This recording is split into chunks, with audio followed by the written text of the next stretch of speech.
Have you ever noticed that you're clenching your jaw right now, or that your shoulders are hiked up around your ears, even though you're just sitting still? And maybe you're fine, but you're tired in a way that sleep doesn't fix. This isn't just about stress, and it isn't about just who you are. Your body is stuck in survival mode, reacting to a threat that ended years ago. Today, we're talking about why your brain has moved on, but your nervous system is still stuck holding the line, and how to finally come home to yourself. We can understand our story, we can explain it, analyze it, and even become incredibly self aware about it. But your body speaks a different language. It speaks through sensation, through tension, through breath, through the way the nervous system responds before you've even had time to think. We notice it in the tight chest that comes out of nowhere, the shallow breath we didn't even realize we were holding, the jaw that has been clenched for so long it feels normal, or the way the stomach drops when a voice changes or the energy in the room shifts. For a long time, many of us thought that was just who we were, but it isn't. It's your body remembering. Trauma doesn't only live in the big, obvious moments we usually associate with that word. Of course, abuse in all its forms, mental, physical, emotional, sexual, leaves profound imprints on the body. The nervous system registers that as a threat and wires it around survival. But there are also the quieter layers, the repeated moments where comfort wasn't there, where emotions were shut down, where we were unseen, unheard, or told to stop being so sensitive. So many of us were never taught how to feel safely. We were told to stop crying, to be strong, and to get on with it. So we internalized everything. We became survivors. For many of us, this started very early.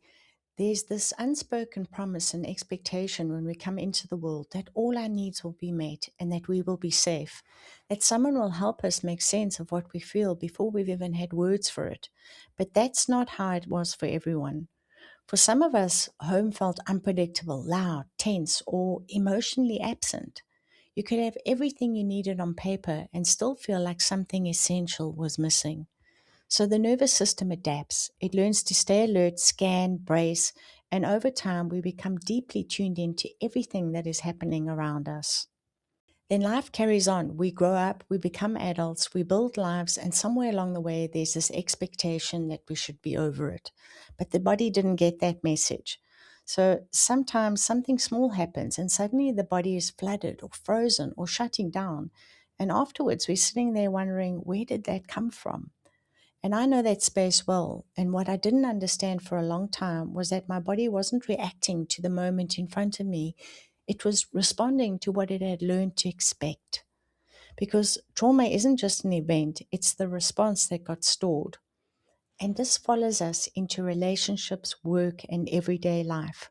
When you walk into a room and immediately feel the tension, the undercurrent, the emotions nobody's saying out loud, and without even realizing it, you immediately want to fix it because somewhere inside, being aware became connected to being safe. But that's what took me years to understand. Just because we can feel everything doesn't mean it belongs to us. And yet our bodies still fully don't feel safe. And over time, they begin to show it. Inflammation creeps in, hormones feel out of balance, emotions rise and fall like a roller coaster. And we still keep running on that treadmill called life, telling ourselves, this is normal, I'm fine. But it's not, it's survival. We also grew up in a world that didn't really know how to hold emotion. Sensitivity was labeled as being too much. Children who felt deeply were often called difficult. Later, many were labeled or medicated without ever asking what the body had actually lived through. Because we inherit more than we realize. We inherit trauma, we inherit behaviors, coping mechanisms, nervous systems. And then we spend years believing that there is something wrong with us instead of realizing something happened to us.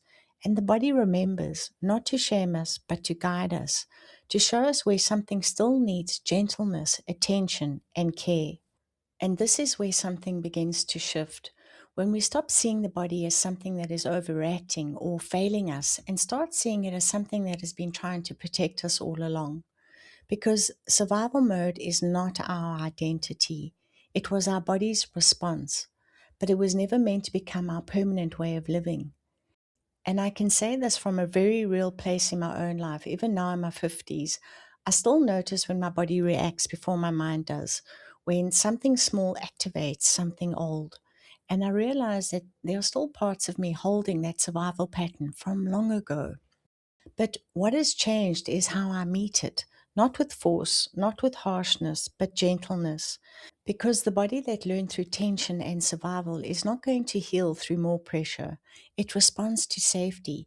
And safety is not something we can think our way into, it's something that the body slowly experiences.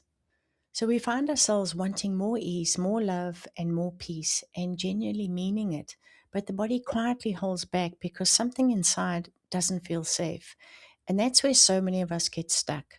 Not because we're doing anything wrong, but because the body hasn't caught up with the life we are trying to create. And this is where the shift happens, not in forcing ourselves forward, but in gently bringing the body with us, in allowing small, consistent movements where the nervous system experiences something different, a moment of stillness that doesn't feel threatening, a deeper breath, a moment that softens instead of tightens, a pause where nothing is required of us. And slowly those moments begin to build something new. Because your body is not just where trauma lives, she is also where your return happens. And when we begin to listen instead of overriding, something starts reorganizing from the inside out. We begin to trust ourselves again. And it's not loud or dramatic, it's quiet, subtle, but deeply powerful. Thank you once again for taking the time to listen today. And remember to follow the channel for more insights and unpatterning. And today, just for a moment, be with your body, listen to her, and remind her that she is safe. I'm your host, Minky K. Until next time, be gentle.